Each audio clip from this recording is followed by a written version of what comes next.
उसके बाद आता है हमारा नवीकरणीय स्रोत। हमें नवीकरणीय स्रोतों का उपयोग करने के कारण क्या क्या है, क्योंकि इनसे प्रदूषक, ग्रीन हाउस गैसेस एवं विषैले उत्पादों में क्या होती है, कमी आती है। ऊर्जा के अनवीकरणीय स्रोतों का जो है संरक्षण भी कर पाएंगे हम, किससे, नवीकरणीय स्रोतों से। यह स्रोत अक्षय है, ठीक है। तो सबसे पहले नवीकरणीय स्रोत कौन से हैं? सूर्य, ऊर्जा का मूल स्रोत। सभी पौधे क्या होते हैं? सूर्य, और सभी जो भी जंतु पौधों से ही ऊर्जा प्राप्त करते हैं। मतलब जो पौधे जो है वो सूर्य से, और पौधे जो हैं पौधों से हम लोग ऊर्जा प्राप्त करते हैं। इसीलिए कहा जाता है कि सूर्य की ही ऊर्जा क्या है, मुख्य स्रोत है। लाभ क्या है? लाभ ये है कि कोई प्रदूषण नहीं होता है, मुक्त रूप से ये उपलब्ध है, फ्री ऑफ कॉस्ट, कितना भी यूज करो, और इससे हम विद्युत ऊर्जा भी हम इससे बना सकते हैं। सीमाएं क्या है? जब सूर्य का प्रकाश हमारा उपलब्ध ना हो तो क्या होता है, हम विद्युत ऊर्जा उससे नहीं बना सकते, जैसे कि रात में या बादल होने पर। सौर से भी हम विद्युत बनाने के लिए लागत बहुत अधिक होती है। सौर ऊर्जा से अगर हम विद्युत बनाए, सोलर पैनल्स और वो सब लगाएं, तो उससे भी क्या होती है, बहुत ज्यादा होती है। इसके पैनलों के लगातार रख रखाव और उनकी साफ सफाई की आवश्यकता होती है, ताकि सूर्य ऊर्जा से जो ऊर्जा उत्पादन हो वो सही। तो सौर से जो है मतलब क्या कहते हैं, ताकि सौर ऊर्जा का उत्पादन हमारा लगातार होता रहे, इसलिए हमें उसकी क्या करनी चाहिए, साफ सफाई होनी चाहिए। पाठन ऊर्जा क्या होती है? यह सबसे स्वच्छ ऊर्जा का स्रोत है, और नुकसान पहुंचाने वाले जो उत्पादों का क्या होता है, निर्माण नहीं होता है, तो उसको हम क्या बोलते हैं, ये, ठीक है। उसके बाद आता है, परंतु यह भी किस पे है, पवन ऊर्जा है, ये पवन, पाठन नहीं है, पवन है।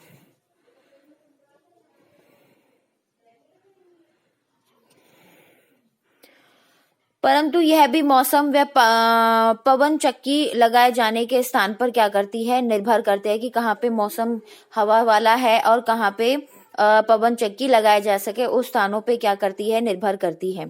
लाभ क्या है? इसमें लागत मुक्त ऊर्जा मिलती है हमें, स्वच्छ है, इससे कोई भी हमारे प्रदूषण नहीं होता है, और ये नवीकरणीय ऊर्जा का स्रोत है और कभी भी खत्म नहीं होता है। सीमाएं क्या है? यह ऊर्जा हर समय हर जगह उत्पन्न नहीं की जा सकती, ये पवन की गति के ऊपर निर्भर करती है। अगर तेज चल रही है तो ऊर्जा अच्छे तरीके से निकलेगी, और नहीं चल रही तो नहीं चलेगी। और ये वन्य जीव, खासकर पक्षी जो उस क्षेत्र में उड़ते हैं, को ये फार्म क्षति पहुंचाने वाले होते हैं, ठीक है। उसके बाद आता है पवन चक्की की कार्यप्रणाली क्या होता है। जैसे कि इसकी पंखुड़ियां जो है, अगर वो काटती हुई हवा चलती है उससे, मतलब पंखुड़ियां अगर घूमना शुरू करती है, तो पंखुड़ियां घूमने से क्या होता है, टरबाइन घूमना शुरू हो जाता है, और टरबाइन का एक विद्युत जनरेटर से जुड़ा होता है, और वो जनरेटर क्या काम करता है, यांत्रिक ऊर्जा को किसमें बदल देता है, विद्युत ऊर्जा में बदल देता है।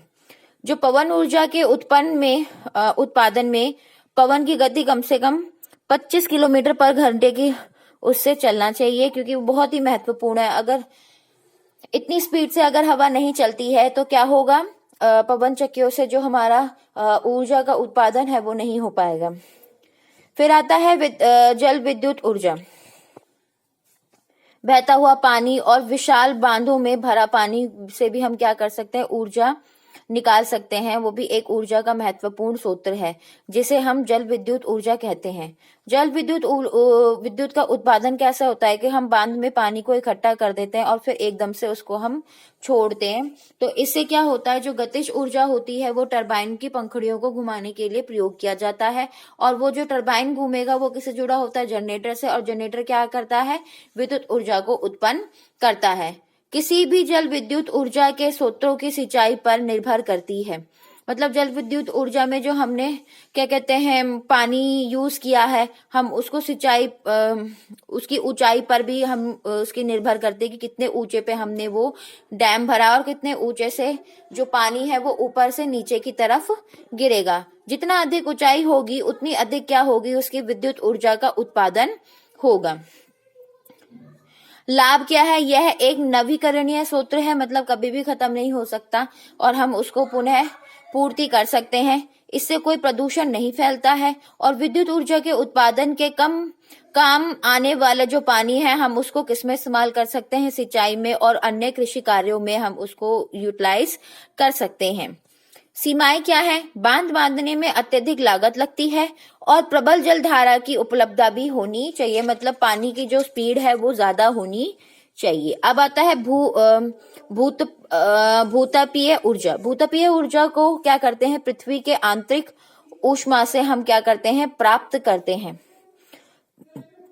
बाहुल्य क्षेत्र। बाहुल्य क्षेत्र वो होता है ऊर्जा का बाहुल्य क्षेत्र वह क्षेत्र है जहां पर पृथ्वी के प्रावार की मोटाई जो होती है वो कम होती है, मतलब वहां से जो है हवा जो है बाहर की तरफ निकलना शुरू हो जाती है और अंदर की गर्मी जो है बाहर की तरफ जाएगी और उसके ऊपर जो पानी होगा वो क्या हो जाएगा? गर्म हो जाता है। ठीक है। इन भूपतीय ऊर्जा बाहुल्य क्षेत्रों की ऊष्मा से भूमि के अंदर का पानी जो है वो वाष्प में परिवर्तित हो जाता है, जिसका उपयोग वाष्प टरबाइन को चलाकर विद्युत, मतलब क्योंकि पानी में चेंज हो जाता, जिसका उपयोग हम क्या करते हैं? पानी को भाप बनाने में, और जो भाप है वो टरबाइन को चलाने में इस्तेमाल करते हैं। और जो टरबाइन है वो चल के जनरेटर से कनेक्ट होता है और जनरेटर क्या करता है? हमारा विद्युत ऊर्जा को उत्पन्न करता है। लाभ क्या है? घरों को गर्म रखने में हम उपयोग करते हैं। हानिकारक उत्पाद बनता है जो पर्यावरण प्रदूषित करे, इससे पर्यावरण जो है वो हमारा प्रदूषित नहीं रहता है। ठीक है। कोई क्योंकि हानिकारक उत्पाद नहीं बनते। ये स्वच्छ व नवीकरणीय ऊर्जा के स्रोत है। ये पूरे दिन उत्पन्न की जा सकती है, मतलब दिन रात पूरे दिन की जा सकती है। इसकी लागत बहुत कम होती है, पर इससे प्रदूषक भी उत्पन्न हो सकता है।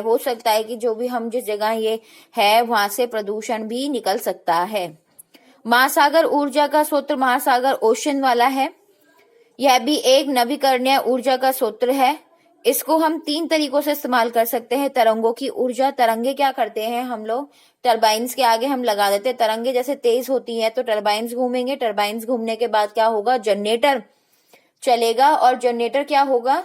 वो विद्युत ऊर्जा का उत्पादन करेगा। दूसरा है ज्वारीय ऊर्जा। ज्वारीय ऊर्जा होती है जो समुद्र के ऊपर जो टाइड्स आती हैं, जोर जोर से लहरें आती हैं, उससे भी हम टरबाइन को मूव करवाएंगे। टरबाइन जनरेटर से कनेक्ट होगा और जनरेटर क्या करेगा? हमारा विद्युत ऊर्जा का उत्पादन करेगा। और महासागरीय जल के ताप में हमने पता है कि ऊपर जो है वो पानी गर्म रहता है और समुद्र के नीचे जो है पानी कैसा रहता है? समुद्र के नीचे जो पानी होता है वो ठंडा रहता है। तो हम ताप का जो इस्तेमाल करके टरबाइन को हम लोग मूव करवाएंगे। गर्म पानी ऊपर से नीचे लेके आएंगे और उससे जो भाप निकल रही होगी जो भी है, मतलब उससे टरबाइन को मूव करवाएंगे। और क्या होगा? इससे क्या होगा? इससे हमारा टरबाइन मूव करेगा और जनरेटर से कनेक्ट होगा और जनरेटर जो है क्या करेगा? विद्युत ऊर्जा का उत्पादन करेगा। उसके बाद है जैव भार से ऊर्जा उत्पादन। जैव भार जो होते हैं वो पौधों और जंतुओं से बनने वाला एक कार्बनिक पदार्थ है। ठीक है। इसमें क्या होता है? इसके अंदर हम कूड़ा करकट या कृषि अपशिष्ट होते हैं, औद्योगिक अपशिष्ट, खाद, लकड़ी, जीवों के मृत भागों को हम इसके अंदर शामिल करते हैं। कचरे, कृषि अपशिष्ट और मानव अपशिष्ट से भी जो गैस निकलती है वह मीथेन गैस ही है। इसे लैंडफिल गैस या बायोगैस भी हम क्या कह सकते हैं। ठीक है। मीथेन भी हम लोगों ने क्या डाला था कि गैसोलीन से ज्यादा अच्छा है, पर हम लोग डीजल से ज्यादा मात्रा में पाया जाता है, फिर भी हम उसको किसमें डाल रहे थे? उसको हमने डाला था किसमें? अनवीकरण में। पर यहाँ पे जो है कचरे से भी क्या निकल के आ रही है? एक मीथेन गैस की नाम की वो है, जिसको हम लैंडफिल गैस भी या बायोगैस भी कह सकते हैं।